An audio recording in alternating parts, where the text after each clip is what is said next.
राधे राधे। कुंज बिहारी श्री हरदास, श्री श्यामा प्यारी कुंज बिहारी, जय जय श्री हरदास दुलारी। आज हम कार्तिक मास महात्म्य के 15वें एवं 16वें अध्याय की कथा का श्रवण करेंगे। तो आप सब अपना ध्यान बांके बिहारी जी महाराज के श्री चरणों में केंद्रित करें और कथा का आनंद लें। नमः कुंज बिहारिण्यै, नमः कुंज बिहारिणे, स्वामी श्री हरिदासाय गुरुनाम गुरुवे नमः। बोलिए श्री बांके बिहारी लाल की जय। 15वां अध्याय। देवर्षि नारद जी से राजा पृथु ने कहा, हे देवर्षि, दैत्यराज ने क्या किया वह सब मुझे विस्तार पूर्वक सुनाइए। देवर्षि नारद बोले, उसके चले जाने पर जलंधर ने अपने राहु नामक दूत को बुलाकर कैलाश पर जाने की आज्ञा दी और कहा कि वहां पर एक जटाधारी शंभु नामक योगी रहता है, उससे मेरा आक्रमण और ऐश्वर्य कहकर उसकी सर्वांग सुंदरी भामिनी को मेरे लिए मांग लाओ। तब उन वचनों को सुनकर वह दूत शिवजी के स्थान पर पहुंचा, परंतु नंदी ने उसे सभा के अंदर नहीं जाने दिया, किंतु वह अपनी उग्रता से शिव की सभा में चला गया और शंकर जी के आगे बैठकर उनकी आज्ञा ले वह सब संदेश कह सुनाया जो कि दैत्यराज ने कहा था। फिर तो उस राहु नामक दूत के ऐसा कहते ही भगवान शूलपाणी के आगे पृथ्वी फोड़कर एक शब्द वाला पुरुष प्रकट हो गया, जिसका कि सिंह के समान मुख था और जो मानो दूसरा नरसिंह था। वह दौड़कर राहु को खाने चला। राहु बड़े जोर से भागा, परंतु उस पुरुष ने उसको पकड़ लिया। उसने शिव की शरण ले अपनी रक्षा मांगी। शिवजी ने उस पुरुष से राहु को छोड़ देने के लिए कहा कि मुझे बड़े जोर की भूख लगी है, मैं क्या खाऊं। महेश्वर ने कहा, यदि तुझे भूख लगी है तो शीघ्र ही अपने हाथ पैरों का मांस भक्षण कर ले। शिवजी की आज्ञा से वह पुरुष शीघ्र ही अपने हाथों और पैरों का मांस भक्षण कर गया। अब केवल उसका सिर मात्र शेष रह गया।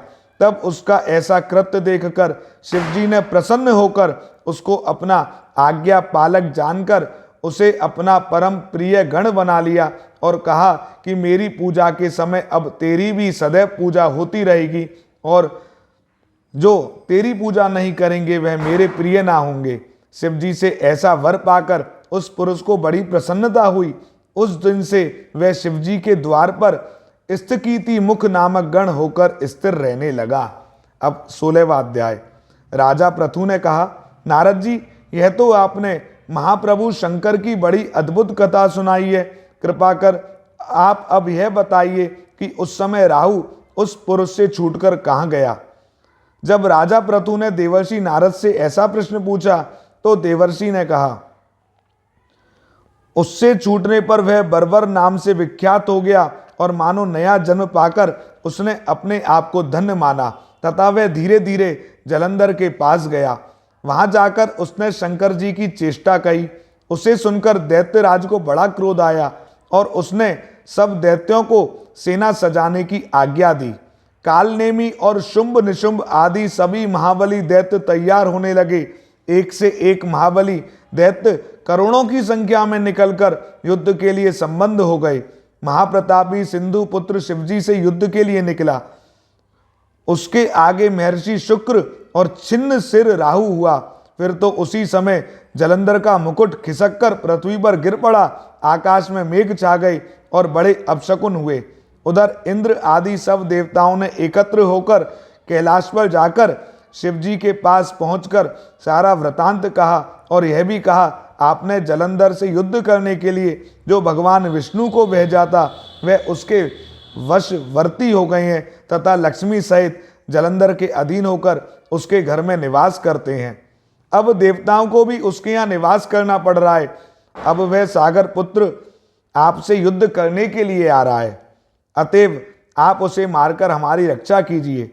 देवताओं से यह सब सुनकर शंकर जी ने भगवान विष्णु से पूछा, हे ऋषिकेश, युद्ध में आपने जलंधर का संहार क्यों नहीं किया और बैकुंठ को छोड़कर आप उसके घर कैसे चले गए हैं। यह सुनकर भगवान विष्णु ने हाथ जोड़कर नम्रता पूर्वक शंकर जी से कहा, उसे आपका अंश एवं लक्ष्मी जी का भाई होने के कारण नहीं मारा है। वह बड़ा ही वीर व देवताओं से अजय है। मैं सत्य कहता हूँ, उसे कोई भी नहीं मार सकता है। इस पर मैं मुग्ध होकर मैंने स्वयं उसके घर में रहने का वर दे दिया है और इसी कारण मैं उसके घर में रहता हूँ। हे विष्णु, आप यह क्या कहते हैं? उस दैत्य जलंधर को मैं अवश्य मारूंगा, इसमें कुछ भी संदेह नहीं है। अब आप सब देवता जलंधर को मेरे द्वारा मरा हुआ ही जानकर अपने स्थान को जाइए। जब शंकर जी ने ऐसा कहा तो सब देवता संदेह रहित होकर अपने स्थान को चले गए। ठीक उसी समय पराक्रमी जलंधर अपनी विशाल सेना के साथ कैलाश पर्वत को घेरकर सिंहनाद करने लगा। दैत्यों के नाद और कोलाहल से शिवजी क्रुद्ध हो गए। उन्होंने अपनी नंदी आदि गणों को उसके साथ युद्ध करने की आज्ञा दे दी।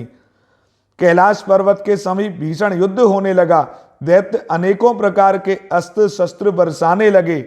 मेरी मृदंग, शंख और तीरों तक हाथी, घोड़ों और रथों के शब्दों से पृथ्वी कांपने लगी।